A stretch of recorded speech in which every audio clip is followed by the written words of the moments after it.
एउटा कुरा तपाईहरूलाई थाहा छ, मेन पावर कम्पनीहरूले राति 12 बजेदेखि सरकारी सेवा नलिने र आगामी भदौ 1 गतेदेखि वैदेशिक रोजगारका लागि कामदार नउडाउने घोषणा गरेका छन्। व्यवसायीहरूले मुख्य माग मध्ये फ्री भिसा फ्री टिकटको व्यवस्था खारिज गरी वैदेशिक रोजगारमा कामदार पठाए बापत सम्बन्धित कामदारको 1 महिनाको तलब बराबरको सेवा शुल्क लिने पाउनुपर्ने माग रहेको छ।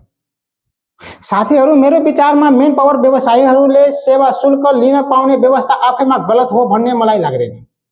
आखिर मेन पावर कम्पनीले पनि कामदार खोज्ने, कामदारदातासँग समन्वय गर्ने, कागजी प्रक्रिया मिलाउने र कामदारलाई विदेश पठाउने काम गर्छ। तर मुख्य कुरा के हो भने, यदि शुल्क कामदारको तलबसँग जोडिन्छ भने यसको लागि सही नियम पनि हुनुपर्छ। उदाहरणका लागि मेन पावर कम्पनीले कामदारको 1 महिनाको तलब बराबरको सेवा शुल्क पाउने हो भने उसको स्वार्थ पनि कामदारले राम्रो तलब पाउने काम खोजिदिने तर्फ जान सक्छ, किनकि कामदारको तलब जति राम्रो भयो त्यसै अनुसार मेन पावरको सेवा शुल्क पनि बढ्छ। यसले मेन पावर कम्पनीलाई कम तलबको काममा कामदारलाई पठाउनु भन्दा राम्रो तलब, राम्रो रोजगारदाता, राम्रो रोजगारीको अवसर खोज्ने प्रोत्साहित पनि गर्न सक्छ।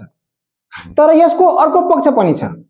यदि यस्तो अवस्था लागू गर्ने हो भने ठगी, अतिरिक्त शुल्क, झुठो तलब देखाउने, सम्झौता भन्दा फरक काममा पठाउने र कामदारमाथि आर्थिक भार थप्ने काम पूर्ण रूपमा रोकिनुपर्छ। कामदार विदेश जानका लागि ऋण काढेर जाने अवस्था छ, त्यसैले शुल्क लिने व्यवस्था भए पनि त्यो पारदर्शी, कानुनी र सीमित हुनुपर्छ। मेरो विचारमा बहस केवल मेन पावरले शुल्क लिन पाउने कि नपाउने भन्नेमा मात्र सीमित हुनु हुँदैन। मुख्य प्रश्न हुनुपर्छ, कामदारले कति तलब पाउँछ, कस्तो काम पाउँछ, कस्तो रोजगारदातासँग जान्छ र विदेशमा गएपछि सम्झौता अनुसारको सुविधा पाउँछ कि पाउँदैन।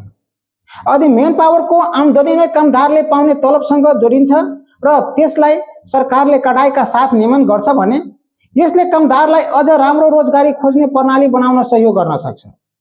तर नियम यस्तो हुनुपर्छ कि मेन पावर पनि सुरक्षित होस्, कामदार पनि सुरक्षित होस् र अन्ततः फाइदा कामदारकै होस्। तपाईलाई के लाग्छ? फ्री भिसा फ्री टिकट हटाएर कामदारको 1 महिनाको तलब बराबरको सेवा शुल्क लिने दिने व्यवस्था ठिक हुन्छ कि हुँदैन? आफ्नो विचार कमेन्टमा अवश्य लेख्नुहोस्।